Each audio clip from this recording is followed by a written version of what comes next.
پیش شہرنامہ آواز آپ کی میزبان سمینہ خان آج 10 اکتوبر کی چنندہ خبروں کے ساتھ حاضر ہیں۔ امریکہ نے ایران کے تمام مالیاتی شعبوں کو بلیک لسٹ کیا۔ واشنگٹن۔ امریکہ نے ایران کے تمام مالیاتی شعبوں کو بلیک لسٹ کر دیا ہے، جس سے مشکلات کے شکار ایران کی معیشت کو مزید دھچکا پہنچنے کا قوی امکان ہے۔ عالمی خبر رساں ادارے کے مطابق ٹرمپ انتظامیہ نے پہلے سے کڑے اقتصادی پابندیوں سے لڑکھڑاتی ایرانی معیشت کو مزید مشکلات سے دوچار کرتے ہوئے ایران کے 18 بینکوں کو بلیک لسٹ کر دیا ہے، جو اب تک امریکی پابندیوں سے محفوظ تھے۔ امریکہ کی جانب سے ایران کے بینکوں اور مالیاتی اداروں کو صرف بلیک لسٹ ہی نہیں کیا گیا ہے، بلکہ ان کے ساتھ کام جاری رکھنے والے غیر ملکی اور غیر ایرانی مالیاتی اداروں پر بھی بھاری جرمانہ عائد کیا جائے گا۔ وائٹ ہاؤس سے جاری بیان میں کہا گیا ہے کہ یہ اقدام امریکی ڈالر تک ایران کے غیر قانونی رسائی کو روکنے کے لیے ہیں۔ ایران کے خلاف پابندیوں کا سلسلہ اس وقت تک جاری رہے گا جب تک ایران اپنا جوہری پروگرام بند کر کے دہشت گردی کی سرگرمیوں کی حمایت بند نہیں کرتا۔ واضح رہے کہ امریکہ نے عالمی جوہری معاہدے سے دستبرداری کے بعد سے ایران پر سخت اقتصادی پابندیاں عائد کی ہیں اور رواں برس دونوں کے درمیان تناؤ میں اضافہ ہوا ہے۔ اسرائیلی فوجیوں نے جمعہ کے روز فلسطینی کسانوں کی جانب فائر کھول دیا جو اپنے کھیتوں میں کام کر رہے تھے۔ سماعت کیجیے ایک رپورٹ۔ فلسطینی میڈیا کا کہنا ہے کہ قدس کے غاصب و جابر صہیونی حکومت کے دہشت گردوں نے غرب اردن میں فلسطینی کسانوں پر حملہ کر دیا ہے۔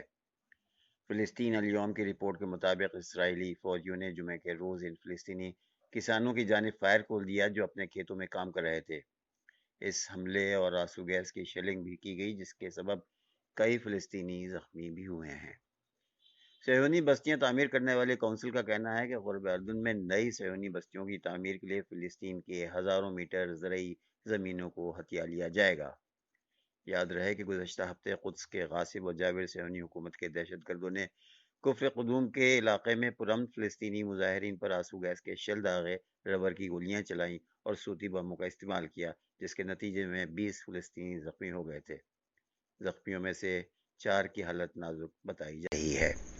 ایسے حالات میں متحدہ عرب امارات اور پھر بحرین نے غاصب صہیونی حکومت کے ساتھ خفیہ تعلقات کو آشکارا کرتے ہوئے سفارتی تعلقات کے قیام کا اعلان کیا ہے، جس سے عالم اسلام میں بے چینی ہے۔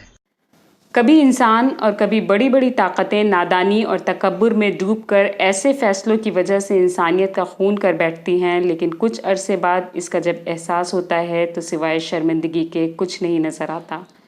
آرمینیا اور آذربائیجان کا جنگ بندی اور بامانی مذاکرات پر اتفاق۔ آئیے سماعت کرتے ہیں ایک رپورٹ۔ فلسطینی میڈیا کا کہنا ہے کہ قدس کے غاصب و جابر صہیونی حکومت کے دہشت گردوں نے غرب اردن میں فلسطینی کسانوں پر حملہ کر دیا ہے۔ فلسطین الیوم کی رپورٹ کے مطابق اسرائیلی فوجیوں نے جمعہ کے روز ان فلسطینی کسانوں کی جانب فائر کھول دیا جو اپنے کھیتوں میں کام کر رہے تھے۔ اس حملے اور آنسو گیس کی شیلنگ بھی کی گئی، جس کے سبب کئی فلسطینی زخمی بھی ہوئے ہیں۔ صہیونی بستیاں تعمیر کرنے والے کونسل کا کہنا ہے کہ غرب اردن میں نئی صہیونی بستیوں کی تعمیر کے لیے فلسطین کے ہزاروں میٹر زرعی زمینوں کو ہتھیا لیا جائے گا۔ یاد رہے کہ گزشتہ ہفتے قدس کے غاصب و جابر صہیونی حکومت کے دہشت گردوں نے کفر قدوم کے علاقے میں پرامن فلسطینی مظاہرین پر آنسو گیس کے شل داغے، ربر کی گولیاں چلائیں اور صوتی بموں کا استعمال کیا، جس کے نتیجے میں 20 فلسطینی زخمی ہو گئے تھے۔ زخمیوں میں سے 4 کی حالت نازک بتائی جا رہی ہے۔ ایسے حالات میں متحدہ عرب امارات اور پھر بحرین نے غاصب صہیونی حکومت کے ساتھ خفیہ تعلقات کو آشکارا کرتے ہوئے سفارتی تعلقات کے قیام کا اعلان کیا ہے، جس سے عالم اسلام میں بے چینی ہے۔ اور آخر میں ایک دلچسپ خبر۔ Singapore city. چیونٹیوں کا شمار معمولی کیڑے مکوڑوں میں ہوتا ہے، لیکن سنگاپور کا ایک تاجر نہ صرف چیونٹیاں پالتا ہے بلکہ انہیں اپنی دکان جسٹ اینٹس میں فروخت بھی کرتا ہے۔ سنگاپور کے 41 سالہ شہری جان وی کو بچپن سے ہی چیونٹیوں میں دلچسپی تھی، لیکن فکر معاش کی وجہ سے وہ الیکٹرانکس کا سامان فروخت کرنے والے ہول سیلر بن گئے۔ 2017 میں انہوں نے شوقیہ چیونٹیاں پالنا شروع کی اور 2-2.5 سال میں ان کے پاس اچھے خاصی پالتو چیونٹیاں جمع ہو گئیں۔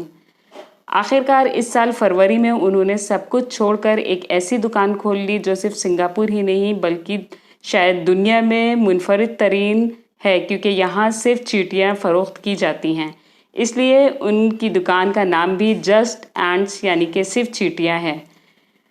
یوئی اور ان کے دوستوں نے پورے سنگاپور میں گھوم گھوم کر 40 سے زائد اقسام کی چیٹیوں کی پوری بستیاں جمع کی ہیں، جنہیں اس دکان سے خاص طرح کے سربند مرتبانوں اور شیشے کے چوکور باکسز میں رکھ کر اینٹ فارم کے نام سے فروخت کیا جاتا ہے۔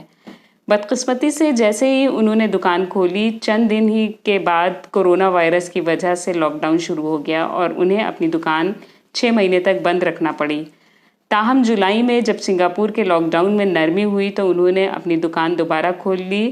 صارفین نے ان کی دکان میں غیر معمولی دلچسپی لینا شروع کی اور اب یہ دکان پورے سنگاپور میں اپنے عجیب و غریب کاروبار کی وجہ سے مشہور ہو چکی ہے۔